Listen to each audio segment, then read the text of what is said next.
Hi, this is Sarah. Today's session will be a little different.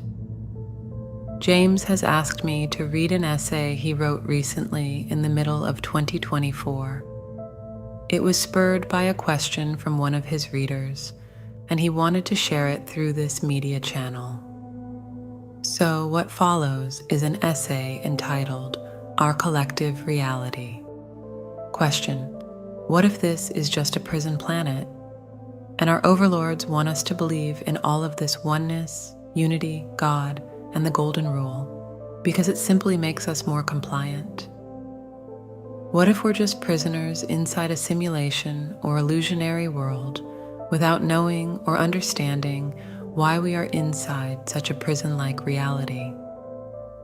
Answer: if we grant that interconnection can only arise from intelligence, and the intelligence that utilizes interconnection must operate across bodies, then this intelligence is not contained in one body.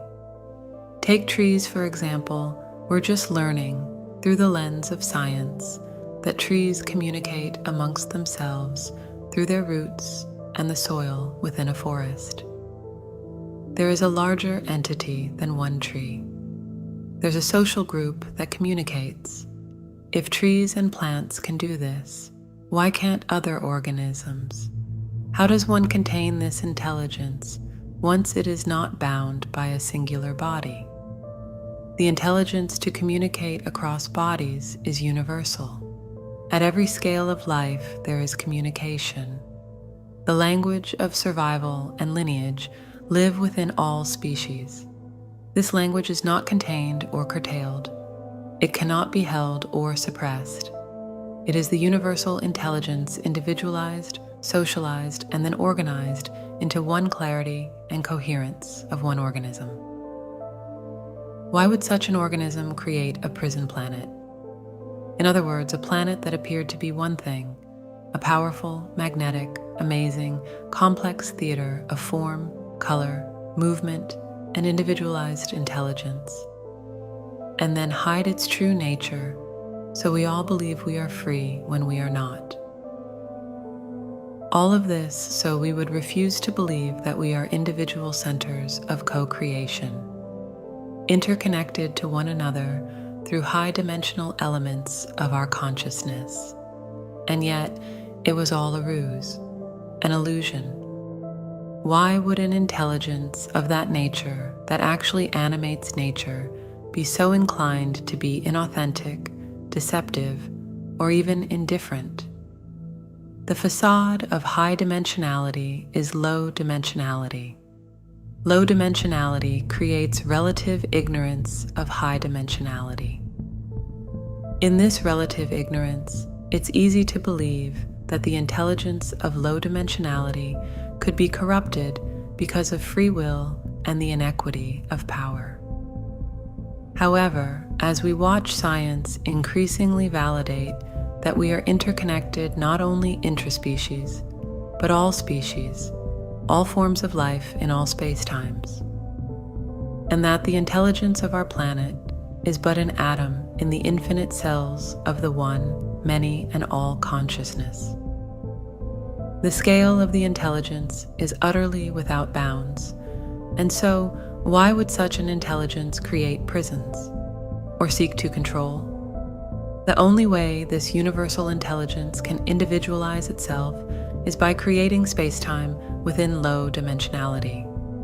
And in this space-time, new forms are created as part of this intelligence, seeking to explore its created world. The only way the all that is one can gain authentic experience is to grant its individual life forms in space-time free will, to enable each of us to use our DNA-apportioned, low-dimensional intelligence to regain access to its high-dimensional intelligence. Now, we could say that the bridge to high-dimensional intelligence is controlled by those in power at the levels of government and beyond. But these are simply individualized life forms that are experiencing their reality as free will entities. The intelligence of love that thing that interconnects us, is not controlling. It is not making a prison or a heaven. It is not trying to change or oppress. It is simply experiencing space-time dimensionality as an explorer seeking authentic experience that enlarges and evolves its scope of understanding. If you believe that the scope of our collective intelligence is so finite that it would contain humanity inside a prison cell not of its own making, then you believe the intelligence is not interconnected. It is singular. It is a God cut off from life and human experience, rather than an intelligence that is living life through all experiences. These are two very different beliefs. One is validated through religious books, and one is being validated through our emerging sciences. There will undoubtedly be, and already is, resistance to this scientific proof. This is because it requires a total realignment of our system of belief. We realign to the notion that we are an individualized, infinite entity of consciousness that interconnects with all other forms and expressions of life. That this fundamental belief requires us to see ourselves as one entity, despite the fact that our reality tells us we are not. It requires us to therefore be of understanding and express kindness into our local universe. To bring a higher harmony to our local universe, our individualized moment of infinite space-time that's always with us, the social tug of war that plays out in public policy, judicial judgment, political legislation, and religious morality. These are expressions of the interlocked nature of an accelerator and a brake. If you seek a destination, whatever vehicle you take, it requires both a system to brake as well as accelerate. The two functions constitute a system of travel. When we travel collectively through space-time, we divide into functions of a brake and accelerator. Yet these two functions are both necessary to achieve the goal of arriving at our destination. Some might believe that the brake is the dark force, conspiring to entrap us. Those of us who are part of the accelerator are particularly susceptible to believe this, because the brake is getting in our way. It is a point of frustration that limits our speed to our destination, when indeed, high-dimensional intelligence cannot be contained because it is all.